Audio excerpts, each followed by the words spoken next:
All right, it's Ianifa Lisa Nash, Ianifa Ifananwawade, and I'm back right away because Ogbe Meji, things tend to move fast, right? And also my own personal divination features a lot of quick movement. For those of you who know the Odus, I'm walking with Ogbe Meji as my primary Odu. And thank you, everyone, that it's Ire, but that doesn't mean it's not hard work. Okay, so this is hard work because what I'd like to be doing is working on my mat or working with somebody else and showing you some nice movement exercises you could get with Ogbe Meji with. But you know what? That would be crap because I already know how to do that, right? Ogbe Meji, Owanrin Meji are calling me to go beyond what I already know how to do.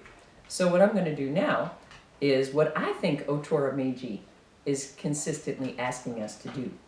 Okay, this is what I've heard from Otora Meiji over these last couple of years of intensive, concentrated study with this Odu.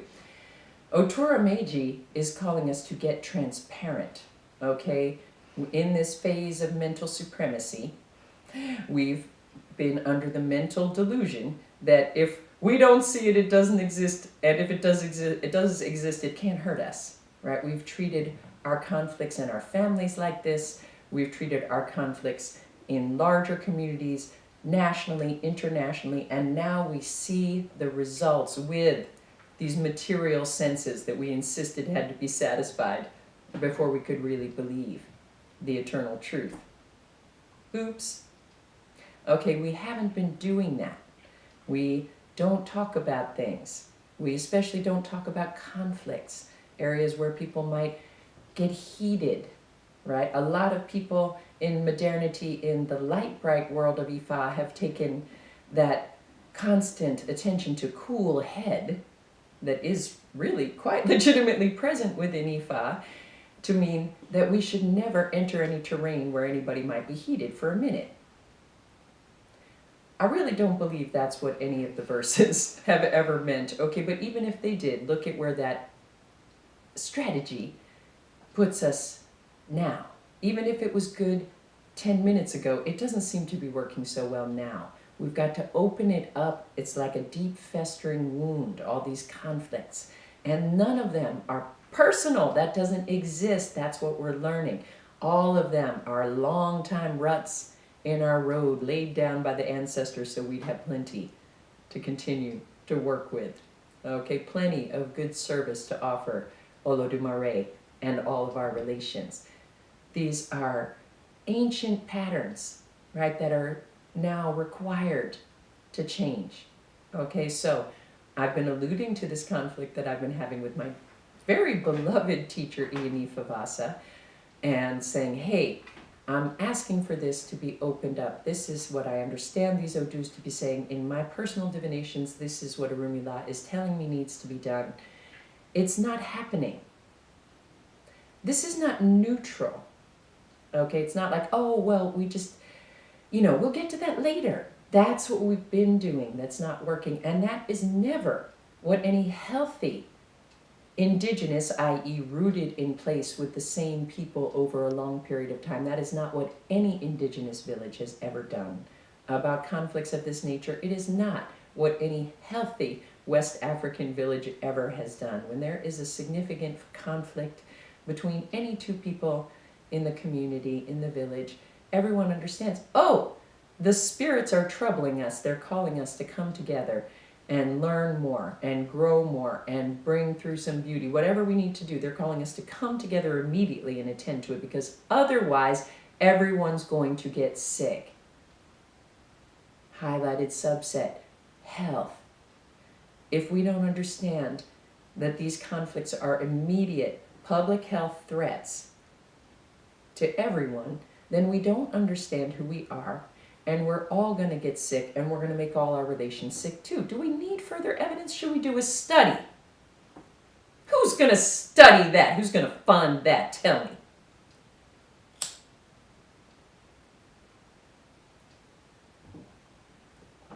So, I'm going to read you all the letter that I sent to my beloved teacher, Ianifa Vasa Naimark, yesterday.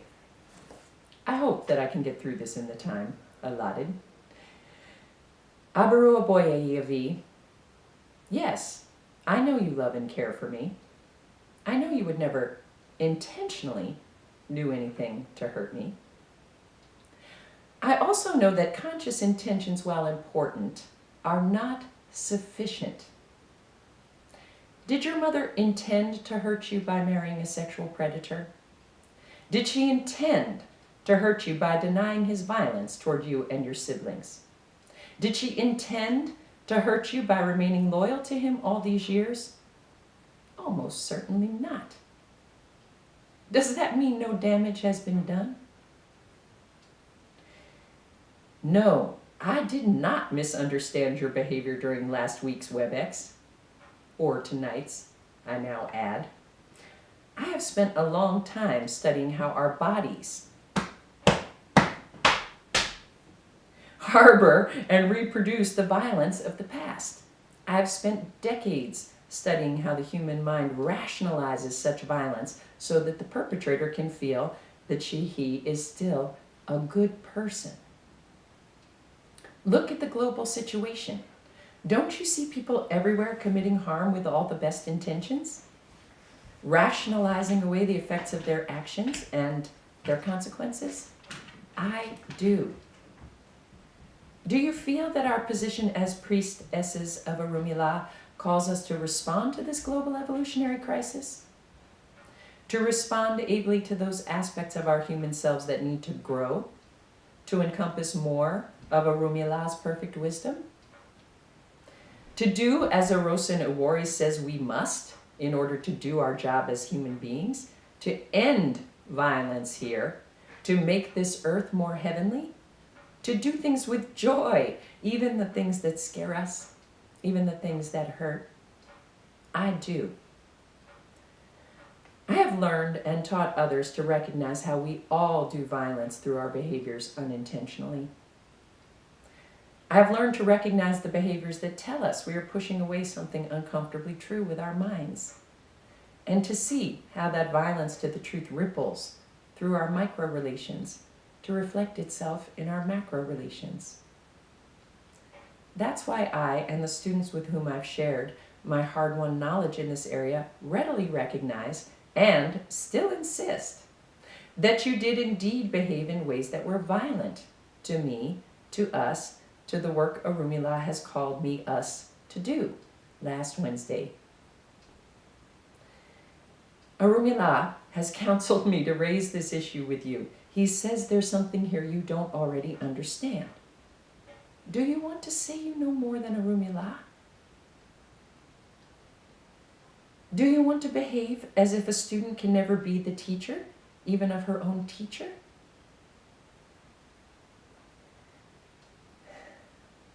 That is spiritual pride, Iavi. It is the greatest single threat to Iwa Pele in a person of spiritual learning, spiritual accomplishment. It is a threat to our health and the health of the earth, in response to which we must continually grow our immunity. That's why working Ifa in this community of other practitioners in everyday life, it's great that we're at the kitchen table. I mean, it's just, right? I couldn't have planned this. Eshu made this happen. Working Ifa in a community of other practitioners in everyday life is so helpful for us here at Rainbow Serpent Mystery School, because sharing our divinations and together watching how they play through every aspect of daily life keeps us really fucking humble, keeps us really fucking honest. We have the ability to call each other out. We have the ability to call one another, to ask Orunmila different questions than we would have come up with on our own as individuals. We ask one another to ask the hard questions. We practice finding ease within the radical discomfort of asking questions we didn't want to ask and receiving answers we didn't want to hear. We practice changing that discomfort into more skillful compassion and courageous action moment by moment, day by day. So, we know how tricky spiritual pride is as an enemy. We know something of what it takes to grow immunity, to this virulent and deadly psychic microorganism. Thus, as I'm working with a personal reading featuring Ogbe Meji as the primary Odu, strongly Ire with Ika Ogbe, benefiting Ofun Ogbe, and highlighting health with Ogbe Meji, I say, Iavi, I love you so much that I must say, when I see your behavior as a threat to your health is also my health, the health of our Ifa family and the health of our earth. I see you pushing me and Rainbow Serpent away, rejecting repeated offers, which were all co-created with the Rumila, of fuller partnering between Rainbow Serpent and the Ifa Foundation. Please read this again, Iavi. I have repeatedly been counseled by Arumila to offer my work in various forms through and to you and the Ifa Foundation. I have done so every time Arumila told me to. I've offered. I offered this video project, the ecocentric reading of the week's Odus for our family with accompanying movement exercises, to you at our visit in January of 2016. In our phone call tonight, Iavi said, I don't remember. Right. That's what we do when we're pushing away an uncomfortable truth with our minds. We don't recall. Don't you hear people say that on the stand all the time? Oh, I'm sorry, Your Honor, I don't recall.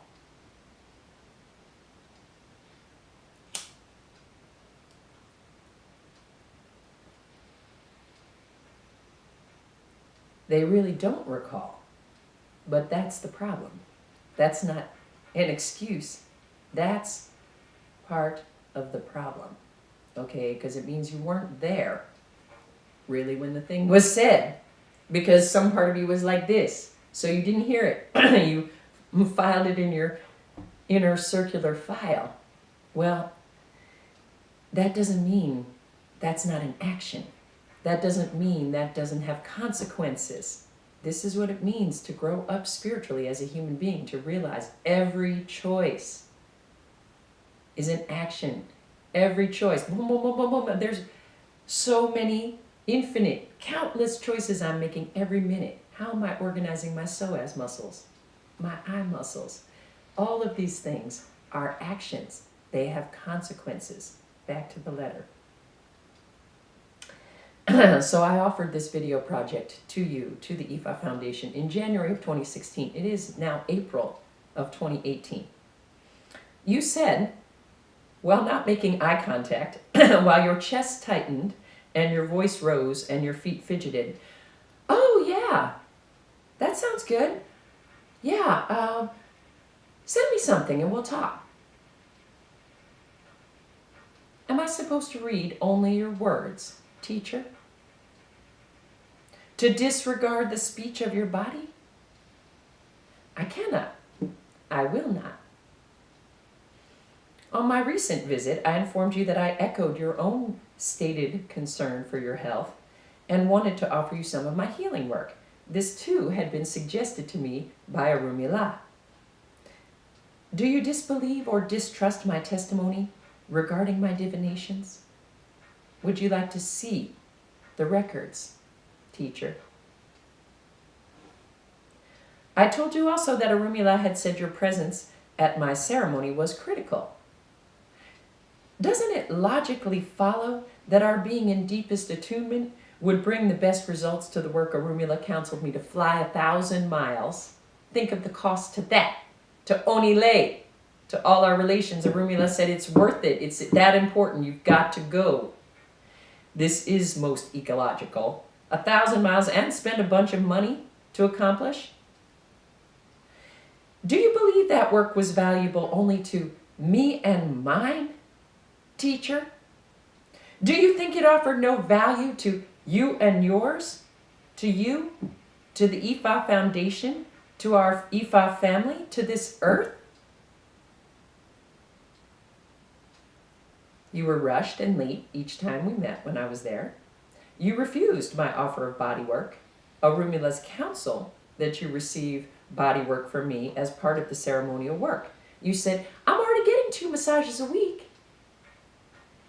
Really, sister? If you don't know, I've got something totally different to offer than a fat rolling masseuse, why should I feel that you really see me? Really, sister? If you imagine there is such a thing as too much skillful bodywork at a time of personal and global crisis, why should I feel that you really respect this mode of healing to which I've given my life and in which I've attained considerable accomplishment? Really, sister?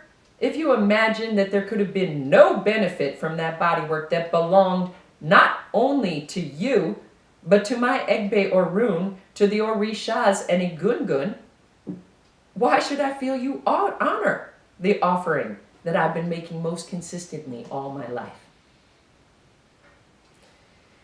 Really, sister, you didn't dance or sing with me during the ceremony. You were there in mind and in heart, but not in the body. I'm in ceremony every week, sister. I have been for a long time, in many different settings. Do you say I can't discern the extent to which someone in my circle is present? Then why should I feel that you see and honor my hard work, discipline, and attainment in this area? Really, sister, if you act like the body doesn't really matter to the power of prayer, why should I feel that you know or love me at all?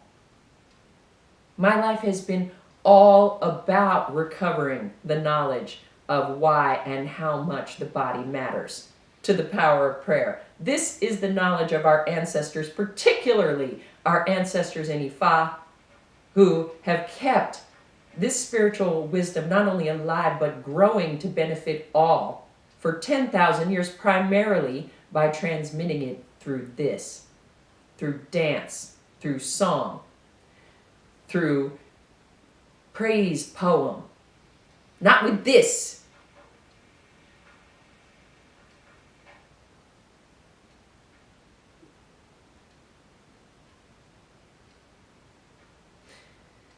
So, my camera person signals me that we're running low on time and we're not running low on letter. So we're going to pause there, and from the Psychic Surgeon General's office, and an advisory, a health advisory, right? That might be enough, right? If you're not used to hearing people testify like this, your nervous system may be going insane. Guess what? If you're white, that probably is you, unless maybe you're Italian. Or, you know, some Jewish families are good at really laying it down like this with a lot of intensity. But most white people are like, oh no, oh my God, somebody's talking like this. They're about to have a war. Please, people. Everybody else understands that talking like this to each other on a regular basis from here and then hugging and making up or whatever you need to do is how you don't have a war, okay? But if you're like that, admit that you're like that and take some time, go for a walk, have some water, take some expensive supplements shipped to you from far away using fossil fuels, okay, until you feel better, and then come back and listen to part 2. Ashe, ashe, ashe.